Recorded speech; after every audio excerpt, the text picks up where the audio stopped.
50 ارب dollar کسی غریب ملک میں آیا, اس کی کایا پلٹ ہو جاتی ہے, ہم پھنس گئے, کیونکہ لڑائی یہ شروع ہو گئی کہ بندہ اوپر میرا بیٹھے گا کہ انہوں کا بیٹھے گا. یہ ہم نہیں سدھر سکتے سر جب تک اس ڈائلاگ کی ضرورت ہے, ایک سول ملٹری ڈائلاگ کی ضرورت ہے. میرا خیال ہے کہ اب یہ ریئلائزیشن ہے, جس طرح کہ اب SIFC کا ایک فورم ہے, اس کا مقصد بنیادی طور پہ جو میں سمجھا وہ یہی ہے کہ جو ایک ڈائیکاٹمی تھی ہمارے ہاں کہ ایک رسہ کشی ہو یا ایک مسٹرسٹ ہو, کہ ایک ٹیبل پہ بیٹھ کے اگر اکنامک فیصلوں میں سب کی اونرشپ ہوگی, ایک ہول آف گورنمنٹ اگر آ جائے گی, تو شاید ہمیں مستقبل میں اس قسم کے ریورسل سے نجات مل جائے. میری آپ کو امید ہے. یہ نہیں لگتا کہ ڈائریکٹلی انہوں نے اونرشپ اس لیے لی ہے کہ وہ سوچتے ہیں کہ آپ ڈیزرو نہیں کرتے اور یا آپ میں کیپیبلٹی نہیں ہے, اس لیے یہ کام ہم دیکھیے, میں سمجھتا ہوں کہ 2013 اور 18 پاکستان کی تاریخ کا ریکارڈ ڈیولپمنٹ کا پیریڈ ہے. آپ کو یاد ہوگا کہ 2013 میں 18 گھنٹے یہاں بجلی نہیں ہوتی تھی, یہاں پہ ہر روز خودکش بمبار پھٹتا تھا, ہماری اکانومی جو ہے وہ 2-3% پہ آ گئی تھی گروتھ, انفلیشن ڈبل ڈیجٹ پہ تھی. آپ کے خیال میں سارے کے باوجود اسٹیبلشمنٹ نے کیوں سوچا کہ آپ کو اٹھا کے پھینک دیا جائے؟ دیکھیے, یہ میں اس کے بارے میں آنیسٹ اوپینین, میرا خیال ہے کہ اس وقت کی جو اسٹیبلشمنٹ ہے نا, اس کے کچھ فیئرز تھے. لائک اس کا میرا خیال ہے ایک شاید یہ فیئر ہوگا کہ اگر یہ دوبارہ واپس آ گئے تو جو سول ملٹری بیلنس ہے وہ شاید ڈسٹرب ہو جائے اور شاید ان کی طاقت بہت زیادہ ہو جائے. اس قسم کا ہو سکتا ہے فیئر ہو ان کے ذہن میں, لیکن میرا خیال ہے کہ اب ہم اس سے ہمیں میچور کر لینا چاہیے. کیونکہ آپ دونوں نے پارٹیوں نے ایک باری لگا لی ہے, ایک دفعہ پیپلز پارٹی آئے گی, ایک دفعہ نون لیگ, لیکن یہ سب چیزیں اب ناکام ہو گئی نا. دیکھیے دنیا آج ہم کون سا صحیح ہوگا؟ نہیں, اب انشاءاللہ میرا خیال ہے کہ اگر اب بھی نام سمجھے نا تو پھر تاریخ میں ہمارا وہ مقام ہوگا کہ جو تاریخ یاد رکھے گی, اور مجھے یقین ہے کہ انشاءاللہ اب ہم ان غلطیوں کو نہیں دہرائیں گے. اس بات کا احساس نظر آتا ہے, ہر جگہ موجود ہے. اصل میں اب جس چیز کی ضرورت ہے وہ یہ ہے کہ ہم ایک پاکستان کے مستقبل کے لیے وہ پارٹیزن شپ سے نکلیں اور ایک کنسنسس پیدا کریں, جیسے ہم نے دہشت گردی کے خلاف ایک نیشنل ایکشن پلان بنایا تھا, اس طرز پہ اب ایک معاشی نیشنل ایکشن پلان پہ سب لوگ ملے. ریاست سانجھی ہے, اس کے مسائل, اس کی کامیابیاں, اس کے لوگ ہم سب کے ہیں.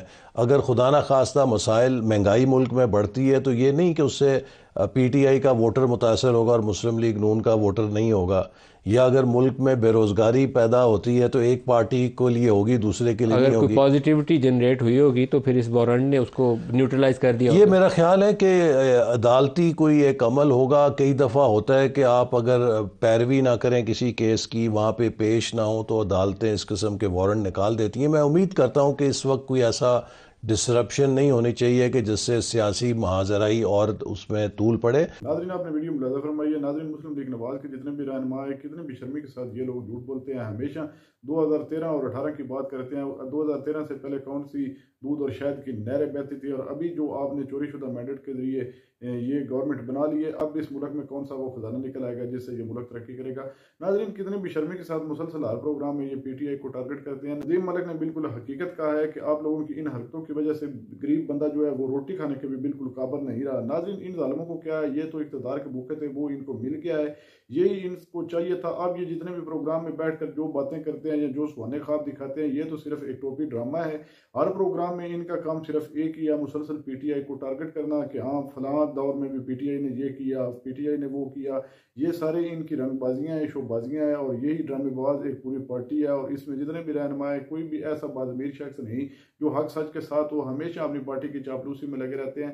ناظرین, ان کا نہ کوئی منشور ہے, نہ کچھ, صرف اور صرف جو کوئی یہ چاہتے تھے, جو پہلے سے ایک پلان بنایا گیا تھا, اس پلان کے تحت یہ قوم پر مسلط ہو گئے ہیں, اور اب یہ ملک کو خوب لوٹ مار کریں گے. لوٹ مار کرنے کے بعد یہ اس ملک سے فرار ہو جائیں گے. اس کے علاوہ ان کا نہ کوئی منشور ہے اور نہ یہ عوام نے ان کو مینڈیٹ دیا ہے. جب چور خود ایک چوری شدہ مینڈیٹ کے ذریعے قوم پر مسلط ہوئے تو آگے اس ملک کے لیے وہ خاک کریں گے, کیونکہ چور ہوتا ہے. چور جو ہے وہ صرف اس کا کام ہوتا ہے ملک کو لوٹنا. ملک کی ترقی اور خوشحالی کے بارے میں چور کبھی بھی نہیں سوچتے. ناظرین, آپ نے ویڈیو ملاحظہ فرمائی. اس ویڈیو کے بارے میں آپ کی کیا رائے ہے, کمنٹ سیکشن میں اپنی قیمتی رائے دیجیے, اور اگلی ویڈیو تک آپ نے میزبان کو دیجیے اجازت. اللہ حافظ.